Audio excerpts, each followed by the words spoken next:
സുഹൃത്തുക്കൾ വലിയ company KPMG പോലുള്ള വലിയ കമ്പനിക്ക് ഓടിക്കുന്നത് അതുപോലെ വലിയ സ്ഥാനം നിൽക്കുന്നുണ്ട്.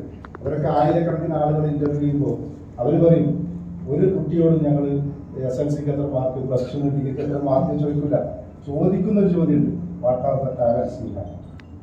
ടാലന്റ് എന്താ? ടാലന്റ് ആണ് ഏറ്റവും പ്രധാനം. ആ ടാലന്റിനെ നമുക്ക് വളർത്തിയെടുക്കാനുള്ള ഒരു സംവിധാനം നമുക്ക് വേണം. ക്ലാസ്സിൽ ഫസ്റ്റും സെക്കൻഡും കിട്ടിയിട്ടില്ലെങ്കിലും കുഴപ്പമില്ല, എല്ലാവരും പഠിക്കാൻ ഉഷാറാണ്. കാരണം ചെറിയ ചെറിയ വ്യത്യാസങ്ങളുണ്ടാവും. അതിനപ്പുറത്തേക്ക് ഒരാൾ 100% മാർക്ക് വാങ്ങിയാലും നാളെ എന്താ നോക്കുമ്പോൾ ഒരു പക്ഷേ അതിനേക്കാൾ മോശമായി അല്ലെങ്കിൽ പിൻബെഞ്ചിൽ ഇരുന്ന ആളുകളൊക്കെ ആയിരിക്കും ഏറ്റവും നല്ല സ്ഥാനങ്ങളിൽ ഇരിക്കുന്നത്.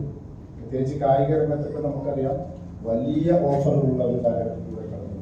ഞാൻ പുതിയ കുട്ടികളോട് ഞാൻ എപ്പോഴും പറയും, പിന്നെ ഒരിക്കലും നിങ്ങൾ പ്രലോഭനങ്ങൾക്ക് അല്ലെങ്കിൽ പണത്തിന് പിന്നാലെ പോയത്.